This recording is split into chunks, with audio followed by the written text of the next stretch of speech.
even got music and everything. Good morning, everyone. Hi, I'm Larry. I'm a partnerholic. I like being called a rock star, but I think Dave was trying to say that I look like Steven Tyler sometimes. I've been doing this so long, I sometimes forget the things I know. And it's like I was reading a tweet from Bill Murray this morning, is that I don't have gray hair, I have experience highlights. So they asked me to come and talk to you about fundamentals, and it really is about planning and having execution. And when we think about the real value of fundamentals, or the Channel 101 elements, what we're really talking about is the structures that make all of these partnerships run. Unfortunately, people think that these are elemental. In fact, many of people treat these like checklists. You can tear it out of a magazine and say, okay, this is how a partner channel is supposed to look. This is how it's supposed to function. We check these boxes off. We have a program. I was actually sitting with the channel chief recently who said, you know what? I want to build a new program. I could probably just go dust off some things I've done before, and we're going to be okay. And we've probably all heard that. And in fact, your management actually thinks of channels as checklists. So here this morning, as I said, I'm a partnerholic, so I'm going to give you our 12-step program for building channels, launching cars into space, and avoiding a zombie apocalypse. So here we go.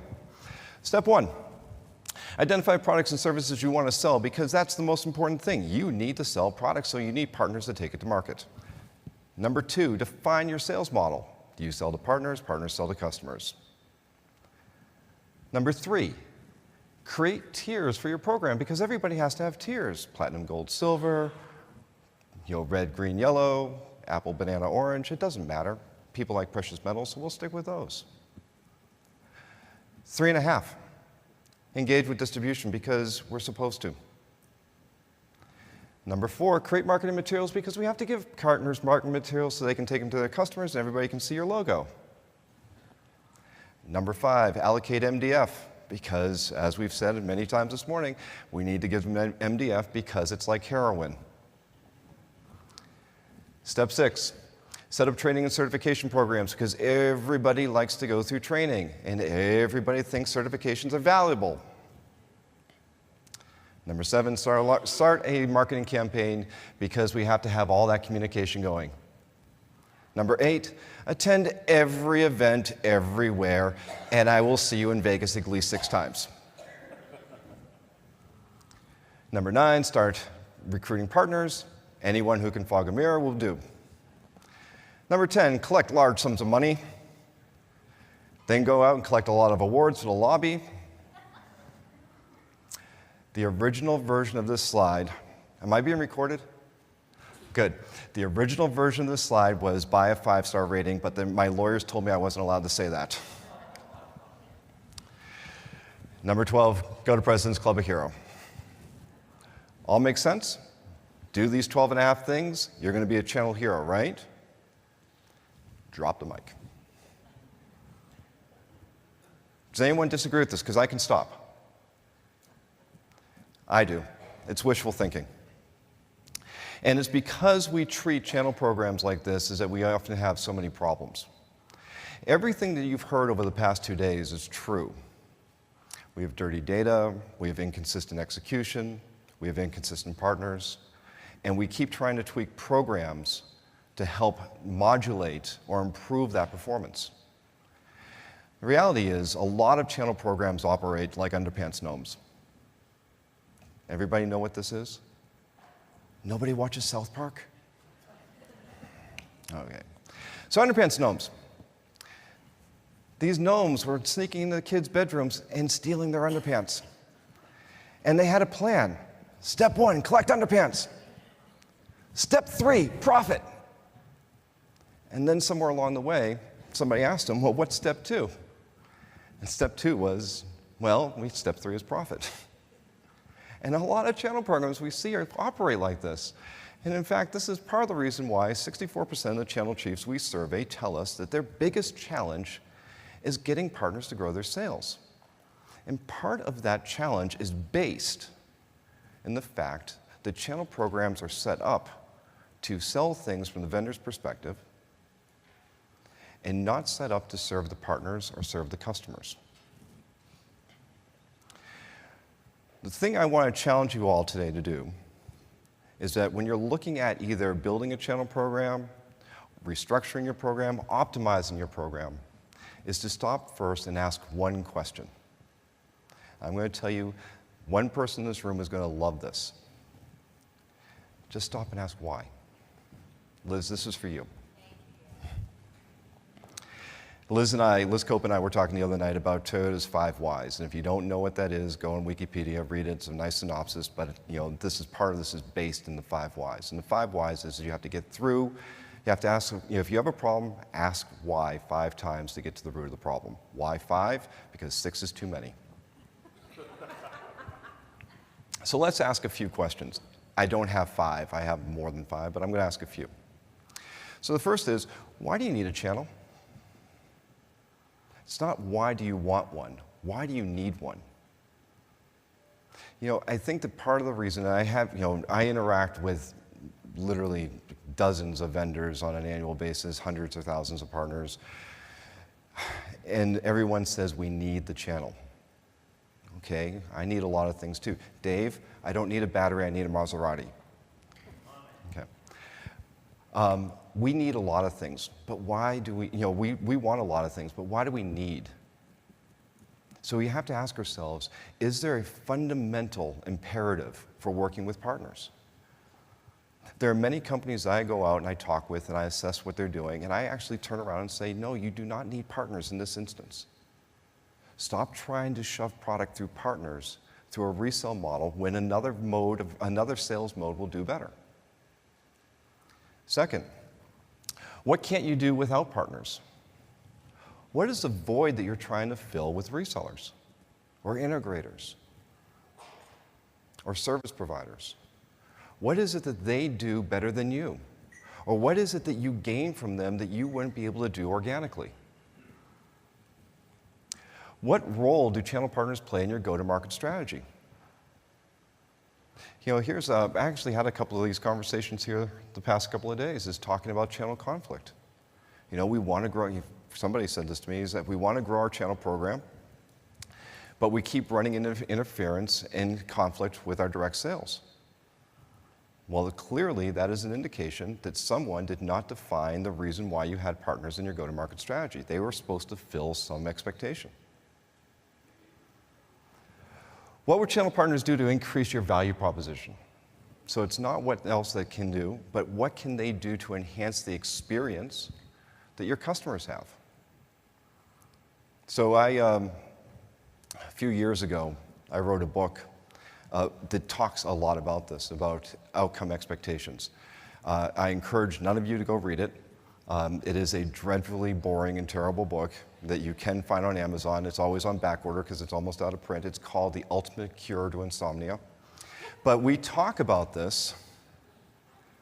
I'm not kidding. It's called The Power of Convergence.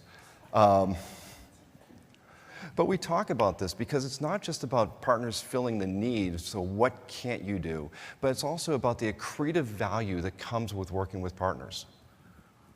Because your partners are not out there just selling your product, representing your brand. Your partner's job is to satisfy the needs of their customers. And to do so, they are working with multiple vendors that have synergies, a word I've always hated. They have adjacencies. So they're using different vendors and different products to build solutions to create that outcome that has value greater than the sum of its parts. And part of that value comes from the experience that the partner delivers to the customer. And that experience comes back and reflects upon you. Why would channel partners work with your company? And you just can't say because we're great. And I hear this all the time. In fact, many conversations that we have with vendors start with, let me tell you about our product. Our product, our technology is really good. Yes, it is. Almost certainly you have a good product. You have some good technology, but that really doesn't matter. What matters is that there is an imperative, an irresistible force that compels a partner to want to work with you. That when they get up in the morning, they don't think about anything else. They think about how are they going to take you to market? How are they going to use you to satisfy their customers? How are they going to change the world working with you? Because ultimately, that's my litmus test, is how are you going to change the world? If you can't answer that question, then you're really not taking value anywhere. So you have to have that compelling reason, that irresistible offer, to have partners want to work with you. And part of that comes from the economics. You know, what is the economic equation that makes partnerships feasible? Now, I will tell you statistically that selling through partners is often cheaper or less expensive than selling direct. I can also tell you that channel sales are often at least 10% lower, or I'm sorry, channel margins, channel profitability is typically 10% higher than a direct sale. How do I know that? I just made those statistics up. No, it's true. There are many reasons for having a channel. You can come across and you can say that you want to standardize agreements because the entire reason why we invented the channel is not because we didn't have partnerships before, is because we didn't want to manage multiple partnerships. We didn't want to have bespoke contracts. We needed to have a standard way of organizing our indirect relationships so that we would be able to have speed of execution. We'd have consistency, so we standardized these agreements. Partners extend our market coverage. A good friend of mine who knows more about this than I ever will told me that the entire reason, from her perspective, the reason why we have partners is to give customers a place to buy stuff. It's about point of sales. The partners are where the customers are. I'll never forget, 10 years ago, I was in Ketchikan, Alaska. Anybody ever been there? 4th largest city in Alaska, boasting 14,000 people and 10 million salmon. And I visited the local VAR. He was great. He had a great little business selling PCs and servers and pizza. And it's because I doubt HP or Microsoft or Cisco were going to set up a local field office in Ketchikan, Alaska. But they had a partner there to create a point of sales that customers could buy from. Partners do decrease the cost of sale, and there's a wonderful reason for this. It's because you don't pay them. You think about your direct sales rep, and we often don't think about these issues enough, so that's why I raised them. But think about your direct sales rep. If he shows up at the office Monday through Friday, and he sits at his desk, and he drinks coffee, and he does nothing, guess what you have to do? You pay him. If the partner shows up and does the same thing, you pay nothing. Partners decrease cost, but they also decrease your risk exposure. And part of the reason why we have so many partners, and if anybody wants to have a conversation about how over-distributed the channel is, we can have that another time, is because we distribute our risk across partners that don't perform. Partners expand our support capacity. They can do things that we can't do in places that we don't want to go. They have access to customers and relationships. Absolutely agree. Partnership is about relationships. It is about your relationship with your partners. It's about your partner's relationship with their customers.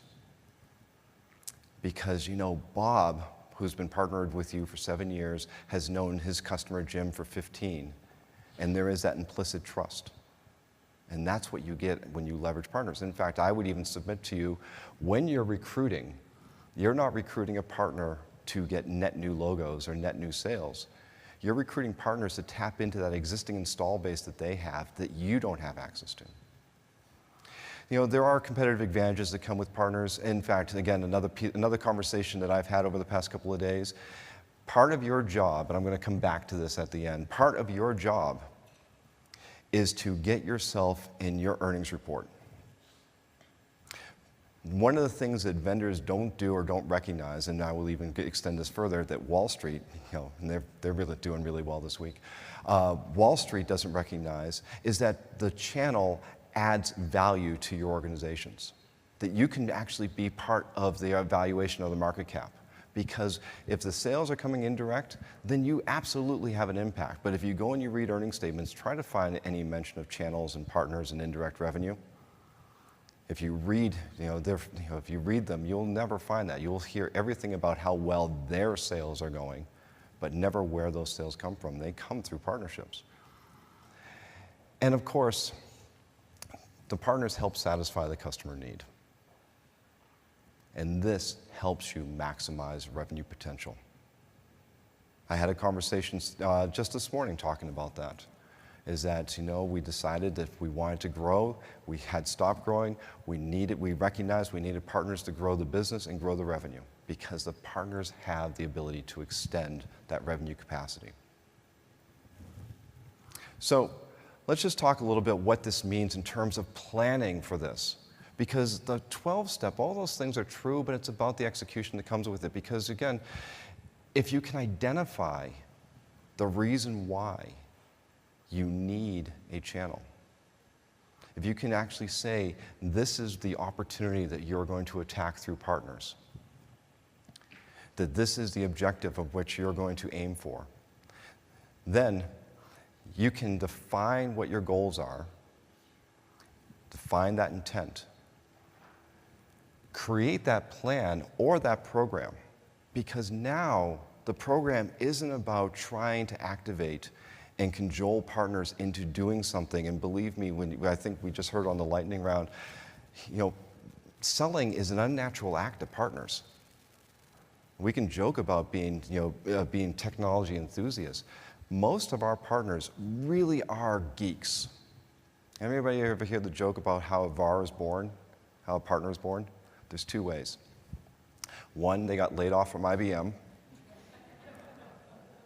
And the second one is they escaped their parents' basement. Which one of those two are the better partner? The one that got laid off from IBM, or Cisco, or Microsoft, or whoever. The one who came out of the vendors are the ones that are the better partners, because they come out with a business intent. They come out with that structure. They come out knowing what they're trying to achieve. The partners that are grown up organically through their technology skills, what they've created oftentimes is paychecks. I think Kevin mentioned the 80-20 rule, that 80% of channel revenue is generated by 20% of the partners. I don't mean to dispute what he said, but he's wrong. We've seen it. 80%, many of the companies that we look at, and last year we literally analyzed millions of sales records for vendors, and we found that somewhere between 1% and 4% of channel partners generate 80% of the indirect revenue. To get higher than that, you have to pour in thousands more partners. The plan is there to help achieve the objective, not to tell the partner just to go sell more stuff. And once you have the plan in place, then you can create the systems to have that consistency, that automation, that speed to execution, that speed to market that you need in order to make all of this work. And once you have those systems in place, then you can start measuring your results. And I'm going to tell every one of you here, channel practitioners, measuring results is one of the things that we don't do well. We need to do a better job. I think Gina talking about data was apropos, because the data out there is dirty, but that doesn't matter. We don't have the right KPIs to begin with. And we're not defining those key performance indicators well enough, because if we did, then our management wouldn't be questioning us on the value the channel's actually delivering, and why do we have to pay partners? Why can't we cut them out and just take that back direct? And once you have those measures, that mechanisms to actually do that analysis, then you can go and start it all over again, because this is a fluid, circular process, even though I didn't draw a circle. We have to do this continuously, because the market dynamics change, the partners change, the objectives change. So we start here. If you think about this in a classic way, we only have a few selling models. Sell to, sell through, sell with, sell in, sell around. And underneath each one of those, so if you go through sell to is the final tier. You have your service providers, and the service providers are actually taking you and using you for their products. Can I smile while you take the picture? Thanks. Sell through, typical reseller model. Sell with, joint sales, because everybody loves multi-legged sales calls. Sell in is a new one because if you read Rod Baptiste's presentation yesterday, Rod and I had worked on specialized channels, and our view of it is it goes well beyond just accountants, is that we're seeing more and more of our technology being incorporated into other devices and other products. Who would have thought of, just even 10 years ago, that a refrigerator would be high tech? I actually ask myself this question when I do laundry, and yes, I do the laundry in my house. Did the guy who wrote the software for my Samsung washing machine actually get up and get excited in the morning? I'm sure he did. But that is an example of selling technology in. Because if any of you here are in security, I want to know who's going to secure my washing machine. Selling around, referrals, and referrals are going to become a huge part of our ecosystem going forward. Every company that I work with now is asking how to build a better referral model. Once you decide what your route to market is or what your sales model is going to be, then you can actually start looking at the rules, the expectations, and the objectives that you want from your partners. We have to start looking at partners not just as a vehicle for sales, but as a tool to fulfill a job that a customer has to have done. We have to look at the partners as the resources that they are and apply those resources effectively and not just use them as blunt instruments. So whether we want to call that specializations or whether we want to call them focused, it doesn't matter. We are the ones who have to recognize that we have to align the partner to the outcome that the customer is trying to achieve. And from there, then you can start doing all those things we talked about in the beginning. Those 12.5 steps of how to engage a channel program. What are the management structures, the training and enablement, the field engagement and structures. We can look at the system dependencies, the things that we need to have happen, that we are absolutely, the things that we cannot do without. The marketing programs, and then finally, rewards and incentives. And I say finally because I philosophically do not believe anyone in this room is responsible for the profitability of their partners. And I know that there are several of you who work for companies that often talk about when they go to your conferences and say, we care about your profitability. I don't. You exist to create the opportunity for your partners to succeed. You are the ones who are able to give them the tools and the resources and the training so that they can define their own profit models. And if they can do that, then you can incent them in the right direction, but you have to incent them for behavioral purposes, not for profitability. And then from that, you can start looking at the metrics, the data, and the success factors. So measuring is ultimately the most important thing here. Because as I said, most channel partners are not performers. Whether it's 5 or 10%, we are really fighting over a subset of the population if we want to get into the achievers. So if we want to optimize our programs, if we want to have greater levels of effectiveness, then we have to be measuring the results. Peter Drucker said, "If you can't manage, you can't manage what you can't measure." I know everybody thinks Jack Walsh when they think about a quote like that, but it was Peter Drucker. I like the other one. This is one of my favorite quotes because in order for you to demonstrate value to your management, to get the resources and the funding that you need to succeed, to get the support that you need to move your programs forward, you need to prove it.